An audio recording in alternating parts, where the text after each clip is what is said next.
বলেছিলেন যে মানবিক করিডোর দেওয়া হবে, আজকে বললেন যে না, কোনো আলোচনা হয় নাই, হবেও না। কেবল হয় নাই না, উনি বলেছেন আলোচনা হবেও না। তো হবে না তো ভালো কথা, তাহলে কি যাবে? আবার উনি করিডোরের ব্যাখ্যাও দিলেন যে করিডোর দিয়ে নাকি মানুষ টানুষ যখন যায় ওইটা করিডোর হয়, এছাড়া এটা করিডোর না। তাহলে কি হবে এখানে? ওখানে কিছু ট্রাক যাবে।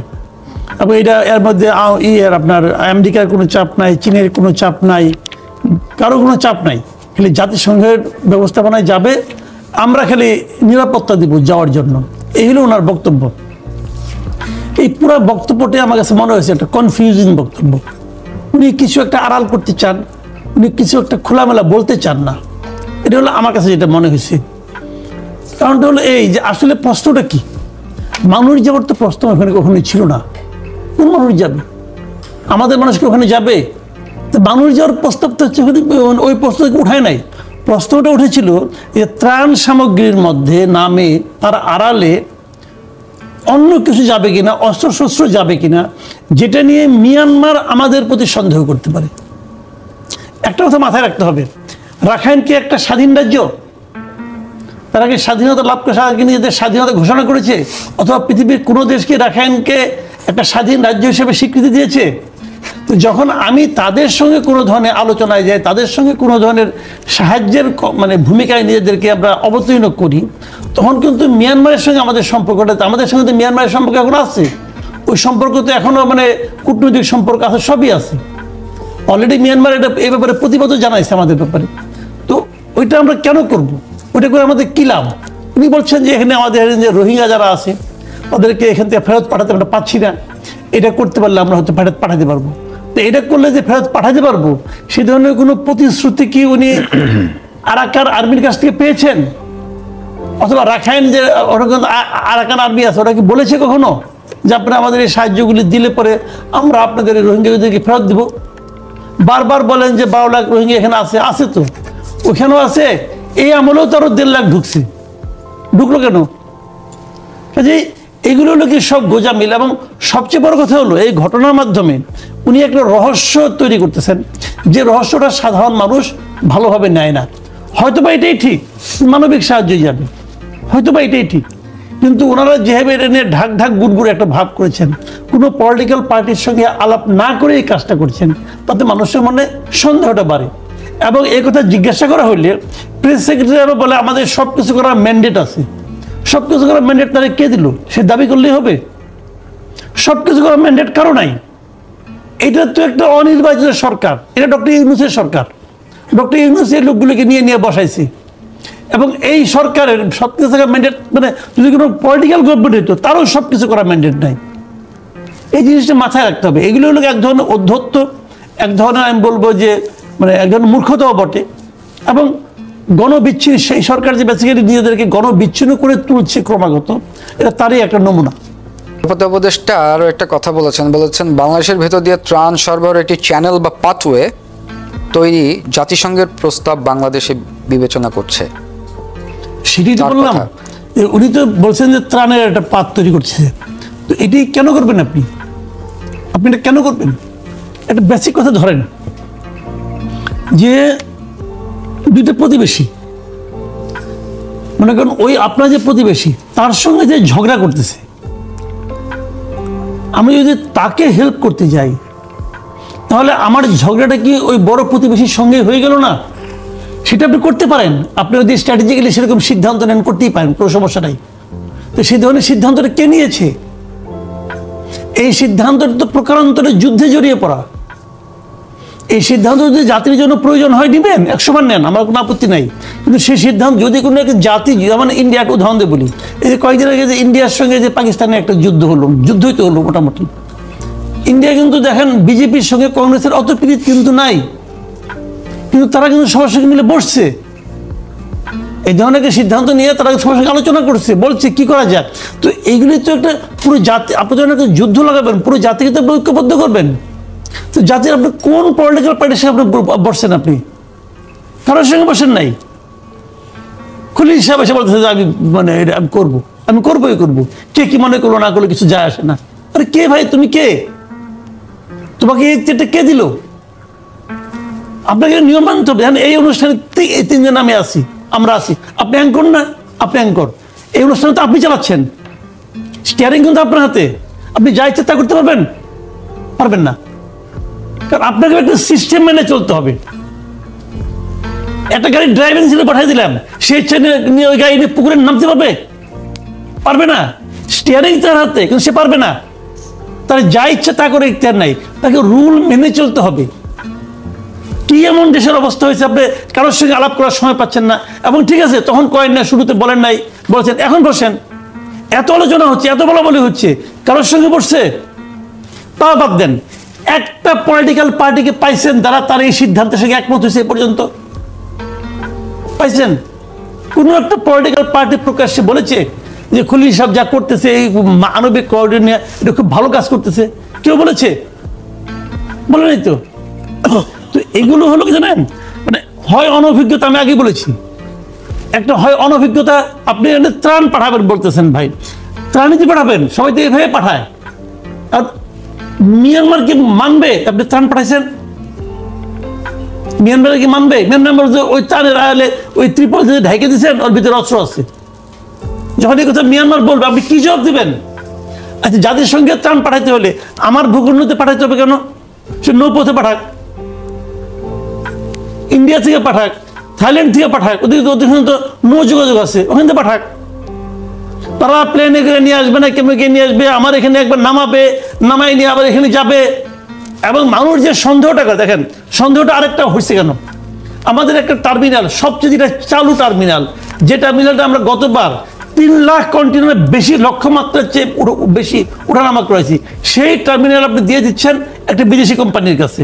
তার মানে ওখানে আমাদের জাতীয় মানে কোন রকম হস্তক্ষেপ থাকবে না, যে কি আসতেছে, কি নামতেছে, কোন জাহাজ থেকে কি নামতেছে কে জানে, ওইখান থেকে চটকে চলে যাবে ওখানে। এই দুটার মধ্যে যদি কেউ যোগ সাজস বের করে খোঁজে, যদি কেউ সন্দেহ করে, সেই সন্দেহপ্রবণ ব্যক্তিটাকে আপনি কি বুঝ দিবেন? আমার বুঝান, আপনি কি বুঝ দিবেন ভাই? মানুষের সন্দেহ করবে, বাঙালি এমনি সন্দেহপ্রবণ জাতি, মানুষ সন্দেহ করবে। তো আপনি কেন রহস্য তৈরি করতেছেন? আর আপনার দরকারটা কি? আপনি আছেন কয়দিন? আপনি কি 20 বছর থাকার প্রতিজ্ঞা নিয়ে আসছেন? এটা তো হবে না রে ভাই।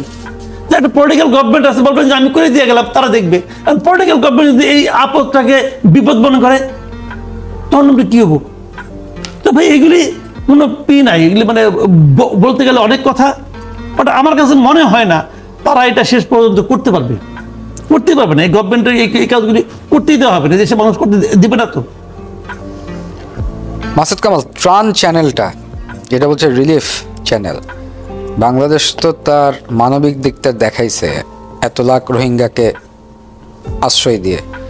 আপনার কাছে আমার একটা প্রশ্ন, এই যে মানবিক করিডোরের শব্দটা বাদে এখন যে ত্রাণ চ্যানেল বা পাথওয়ে, এইটার সাথে আপনি কতটা একমত? আমি একমত না, আমি একদমই একমত না।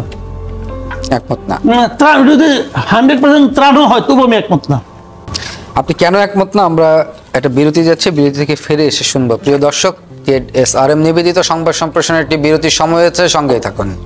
বিরতির পর আবারও স্বাগত ZSRM নিবেদিত সংবাদ সম্প্রসারণে। আমাদের সাথে স্টুডিওতে আছেন দৈনিক দেশ রূপান্তরের সম্পাদক কামাল উদ্দিন সবুজ এবং সিনিয়র সাংবাদিক মাসুদ কামাল। ফিরছি আলোচনায়। মাসুদ কামাল, বিরতির আগে আপনাকে একটা প্রশ্ন রেখে গিয়েছিলাম, বলেছিলাম আপনি এই ত্রাণ সহায়তার পাথওয়েটা চান কিনা? না, আমি চাই না, চাই না। এখানে আমি ছোট করে বলি, দেখেন সন্দেহ হলে আপনি বাদ দেন, আমি ধরে নিচ্ছি হাইপোথেটিক্যালি কেবল ত্রাণই যাবে, তবু আমি চাই না। আমি চাই না এই কারণে, ত্রাণ দিবে কে? ত্রাণ দিবে জাতিসংঘ। জাতিসংঘের কি ওখানে ত্রাণ পাঠানোর জন্য আমাদেরকে পছন্দ একমাত্র, আর কোনো পথ নেই। অন্য পথে যাক, তারা আকাশ পথে আসুক। আকাশ পথে আসলে কি রাস্তার মধ্যে কি জাতিসংঘের প্লেনকে লক্ষ্য করে মিয়ানমার গুলি করবে? মিয়ানমারের আকাশ সীমাকে চেঞ্জ করে সে এদিক দিয়ে সমুদ্র পথ দিয়ে আসতে হবে। ভালো মতো রাখাইনের এটা ম্যাপটা খেয়াল করেন, আসার অনেক পথ আছে। আমার দিক দিয়ে আসতে হবে কেন? কেন ভাই? আমি এটা কোনোভাবেই চাই না। চাই না এই কারণে, এটা করলে পরে আমার জন্য একটা ঝুঁকি, এটা বড় ঝুঁকি। এই ঝুঁকিতে আমি কেন জড়াবো? ধন্যবাদ মাসুদ কামাল। আমরা আরেকটা বিষয়টা আলোচনা করতে চাই। আজকে জানেন যে ঢাকা দক্ষিণ সিটি মেয়র হওয়ার উদ্দেশ্য নয়, বৈষম্যর প্রতিবাদে আন্দোলন বললেন ইশরাক। আমি এই আন্দোলনে আসলে ইশরাক সাহেবের পক্ষে। আমি মনে করি যে ইশরাক সাহেবকে আপনি কেন দিবেন না? একই ঘটনা ঘটছে ডক্টর শাহাদাতের ব্যাপারে চট্টগ্রামে, সেক্ষেত্রে আপনার কোনো আপত্তি নাই। ইশরাকের ক্ষেত্রে আপত্তি কেন? আপত্তি হওয়ার সম্ভাব্য দুইটা কারণ। একটা কারণ হলো ইশরাক সাহেব শাহাদাত সাহেবকে তো বিএনপি থেকে করছে, বহিষ্কার করা লোক সে, এই জন্য তাকে যে তাকে তারা বিএনপির লোক মনে করে না। বাট ইশরাক তো very much active in BNP, কাজে তারা বিএনপিকে এই জয়টা দিতে যাচ্ছে না। আবার এটা রাজধানীতে, এটা গেলে পরে রাজধানীতে বিএনপির কাছে যাবে, এই ধরনের একটা ধারণা তাদের মধ্যে কাজ করে। আর দ্বিতীয় যে কারণটা সেটা হলো গিয়ে যে এই যে বাধা দিচ্ছেন যিনি, যার মন্ত্রণালয়, বেসিক্যালি উনি বাধা, উনি যতই তাইরে নেড়ে কাহিনী বলুক বা এটা পাবলিক বুঝে, উনি যে বাধা দিচ্ছেন বেসিক্যালি উনি তো এনসিপির লোক।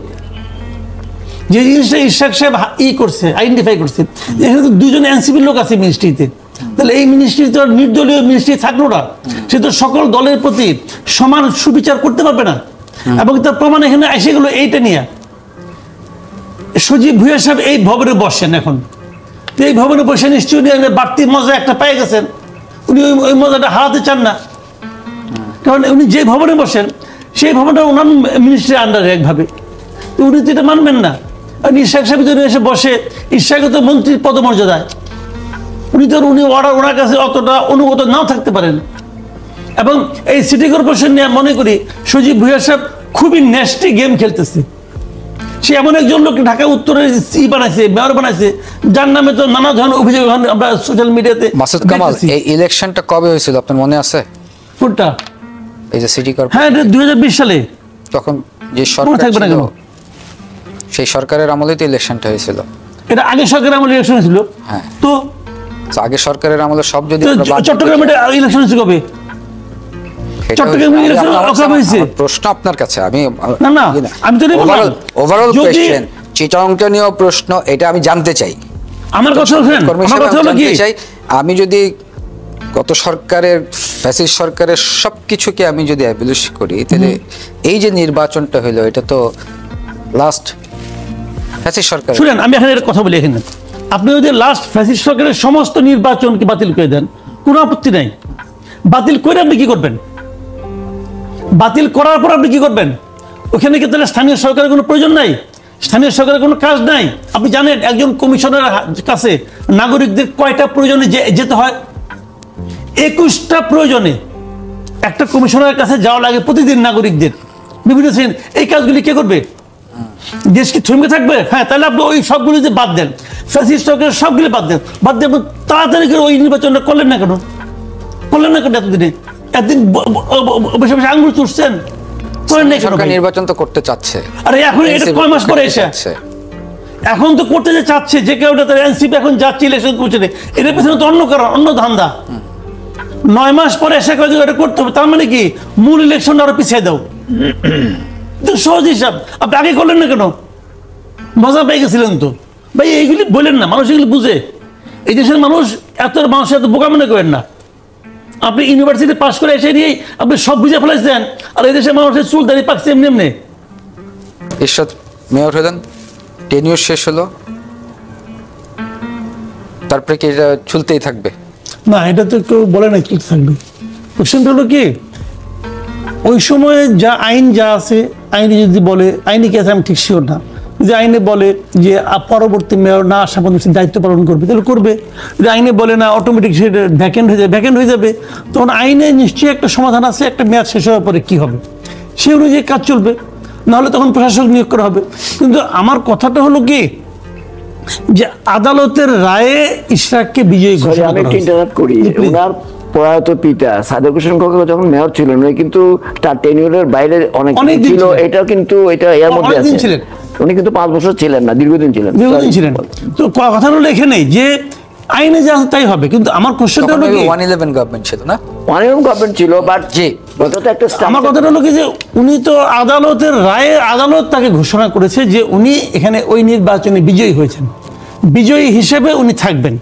এখন দেখেন, একটা কথা আমি বলি, আমি একটু তর্কের খাতিরে বলি, আইনটা অন্যভাবে দেখি।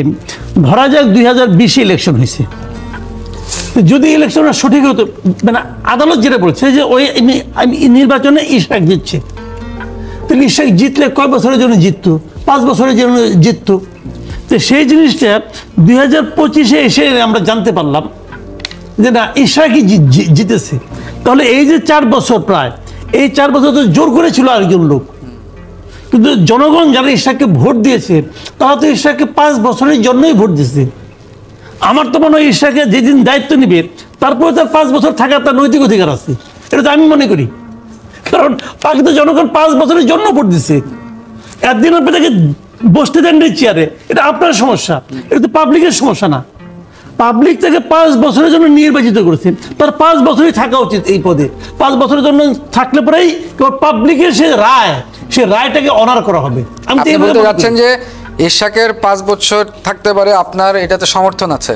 আমি এটা নৈতিকভাবে মনে করি নৈতিকভাবে উচিত। মনে আছে। হ্যাঁ, উচিত ডক্টর মনে করি। ইউনূসকে তো দল মত নির্বিশেষে সবাই প্রধান উপদেষ্টা হিসেবে এই দেশের দায়িত্ব দিয়েছিল, কিন্তু আপনি এসে কে দায়িত্ব এখানে দিয়েছিল? বলছেন কবে দল দায়িত্ব মত দিয়েছিল? নির্বিশেষে- তাকে কি 5 বছরের জন্য দিয়েছিল নাকি? তাকে দিয়েছে একে নির্বাচন করার জন্য। না কোনো এটা ধরাবাধা, কিসের মধ্যে কি কি মিশাচ্ছেন? না না কোনো ধরাবাধা ছিল? কেন? ডক্টর ইউনূসকে যখন প্রধান উপদেষ্টা হিসাবে দল মত নির্বিশেষে সবাই বলছে দল আপনি মত দেশেরই- নির্বিশেষে তাকে আপনারা দেয় কোনো- নাই। আমি না, আবার শেষ না, করে না, কোনো রাখেন। time frame এটা বেঁধে ভুল ধারণা দিয়েছিল। আপনার। কোনো আপনি time frame বেঁধে দিয়েছিল। আপনাদের ভয়ঙ্কর প্রশ্ন শেষ মুহূর্তে উঠাইছেন। জি, please। এটা তো উঠাইতে পারেন না। জি, please। তাকে দল মত নির্বিশেষে দেওয়া হয় না দায়িত্ব। জি। তাকে সে তো এসেই বলছে আমার এমপ্লয়ার হলো